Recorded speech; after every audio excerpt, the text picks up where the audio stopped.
Halo, bagaimana keadaan kalian hari ini? Semoga selalu dalam keadaan sehat ya. Materi kita hari ini adalah teks iklan. Kalian pasti pernah melihat promosi suatu produk di media cetak maupun televisi. Begitu pula dengan jasa yang ditawarkan di media cetak atau televisi. Nah, itu semua yang disebut dengan iklan. Hari ini kita akan mengenal apa itu iklan.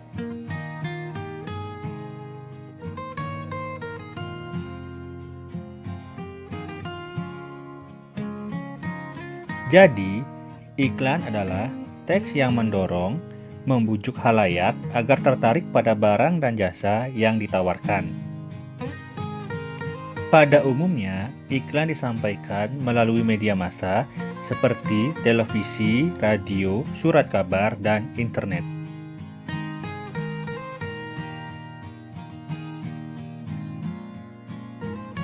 Selanjutnya, kita akan berbicara mengenai fungsi iklan dilihat dari kepentingan-kepentingannya.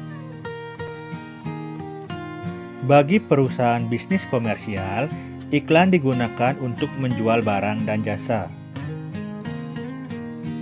Bagi dunia perkantoran, iklan digunakan untuk mendapatkan karyawan. Bagi pemerintah, iklan digunakan untuk menyebarkan informasi dan memberikan layanan kepada masyarakat. Dan bagi perorangan, iklan digunakan untuk membeli dan menjual barang-barang pribadi.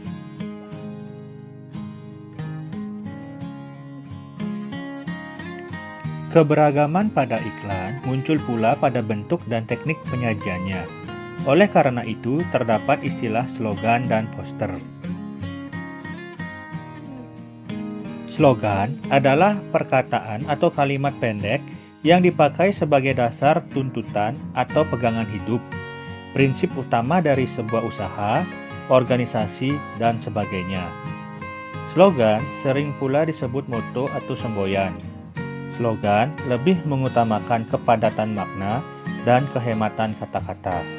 Contoh, berdiri sama tinggi, duduk sama rendah. Hal tersebut merupakan slogan tentang perlunya mengutamakan kesetaraan antar sesama. Bersatu kita teguh, bercerai kita runtuh. Slogan tersebut tentang perlunya persatuan dan kesatuan.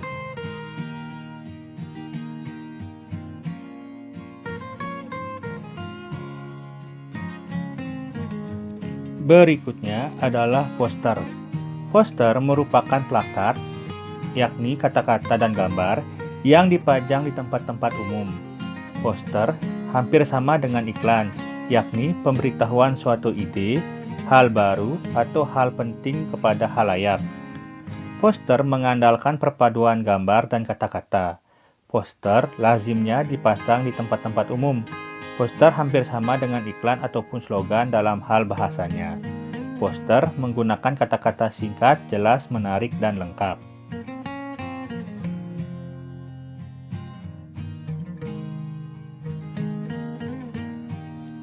Selanjutnya, kita akan berbicara mengenai perbedaan dari iklan, slogan, dan poster.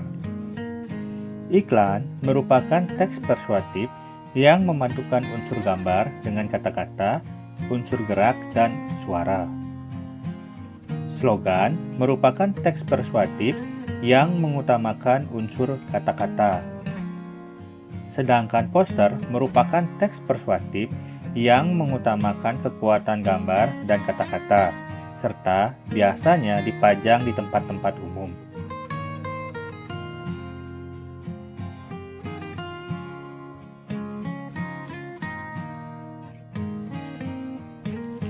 Kita selanjutnya membahas mengenai unsur-unsur pembentuk iklan. Unsur-unsur pembentuk iklan meliputi sumber, pesan, media, penerima, efek, umpan balik, dan konteks. Sumber adalah pemasang iklan yang berinisiatif dan penyandang dana dari pemasangan suatu iklan. Pesan adalah informasi yang disampaikan. Wujudnya bisa berupa pesan verbal dan pesan non-verbal. Media adalah sarana yang digunakan, misalnya media cetak, elektronik, dan sarana-sarana lainnya. Penerima adalah individu atau kelompok masyarakat yang menjadi sasaran atau objek iklan.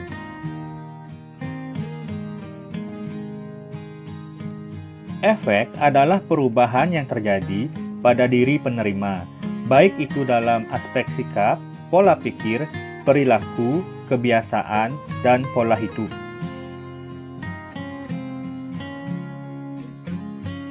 Umpan balik adalah tanggapan, reaksi, atau respon yang dikehendaki dari penerima pesan, misalnya dengan membeli produk yang ditawarkan dan menolak pemakaian narkoba.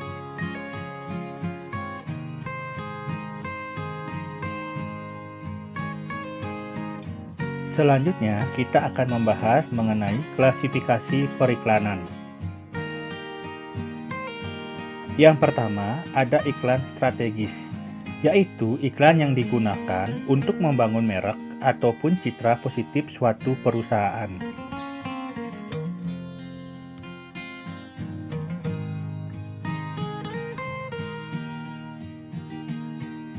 Kemudian terdapat iklan taktis. Iklan taktis adalah iklan yang dirancang untuk mendorong konsumen agar segera melakukan respon dengan merek tertentu. Pada umumnya, iklan ini memberikan penawaran khusus jangka pendek yang memacu konsumen memberikan respon pada hari yang sama.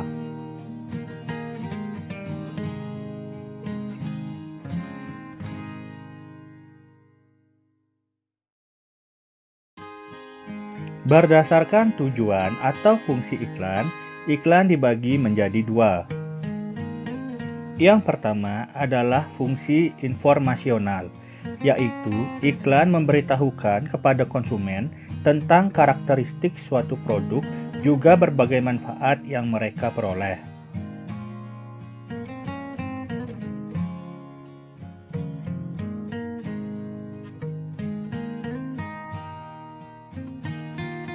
Selanjutnya, fungsi transformasional, yaitu iklan berusaha untuk mengubah sikap-sikap yang dimiliki oleh konsumen terhadap merek, pola-pola belanja, gaya hidup, maupun teknik-teknik mencapai sukses.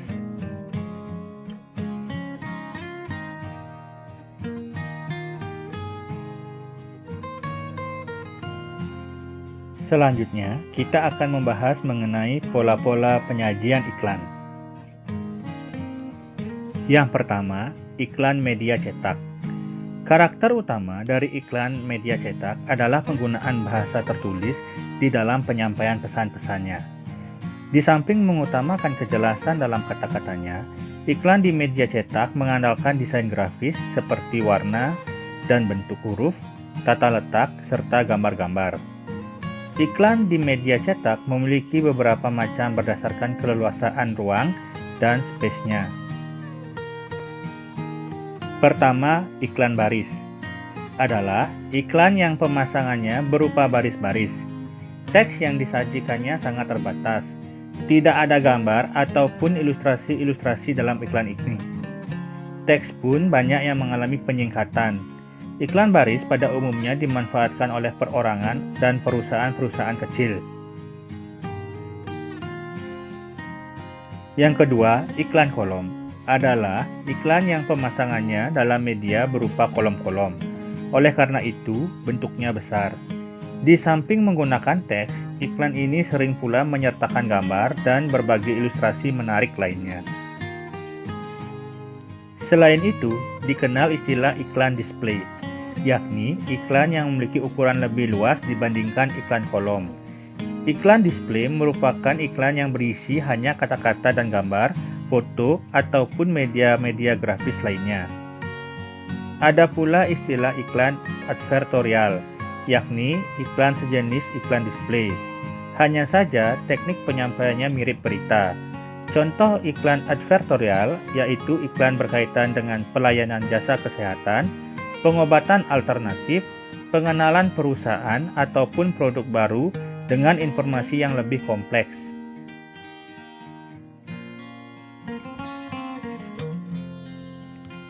Berikutnya adalah iklan elektronik.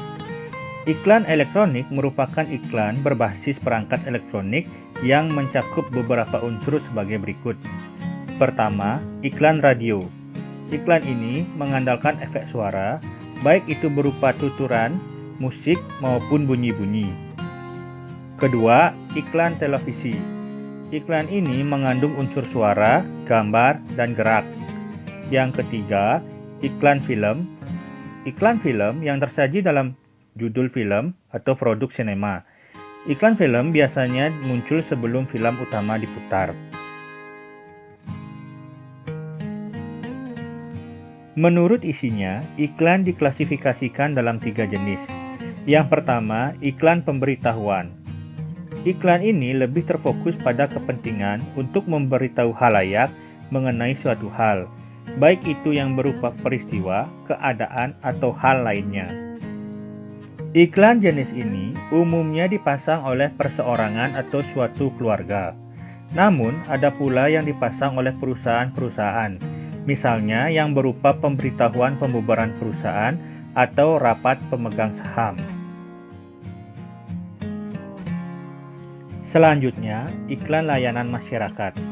Iklan ini bertujuan memberikan penerangan atau penjelasan kepada masyarakat. Contohnya, iklan keluarga berencana dan iklan bahaya narkotika. Pengguna iklan ini umumnya pemerintah dan lembaga swadaya masyarakat atau LSM. Yang terakhir, iklan penawaran. Iklan ini bertujuan untuk menawarkan produk atau jasa. Iklan penawaran jasa disebut juga dengan iklan niaga dan iklan lowongan kerja.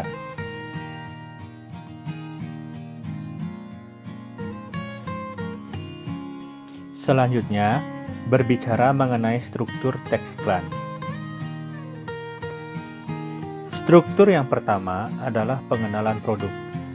Pada bagian ini dapat pula disebut sebagai judul. Jadi, dalam pengenalan produk dikenalkan seperti apa barang atau jasanya.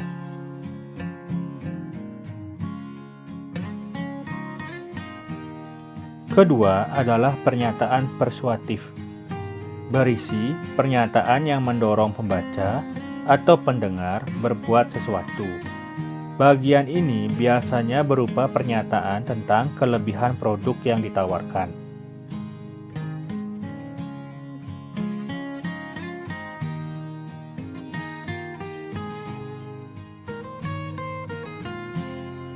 Berikutnya adalah kaidah kebahasaan teks iklan.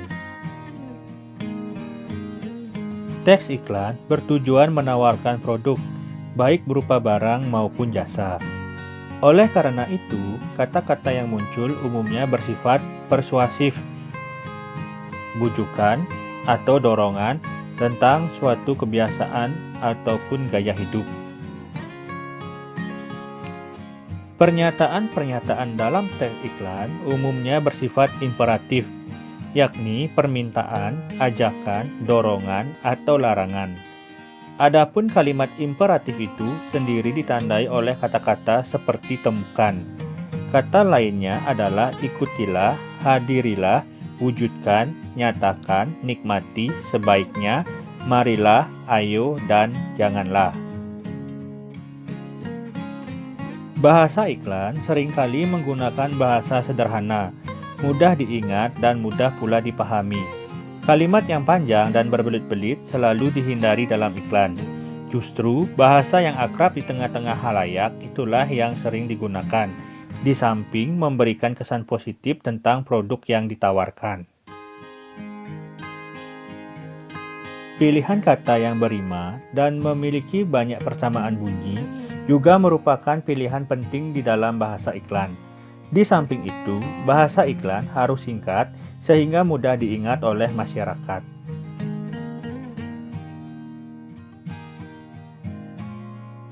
Terima kasih sudah menyaksikan video ini. Jangan lupa like, komen, dan share agar video ini lebih bermanfaat untuk kita semua. Bagi yang belum subscribe, jangan lupa subscribe untuk mendapatkan informasi dalam video-video pembelajaran berikutnya.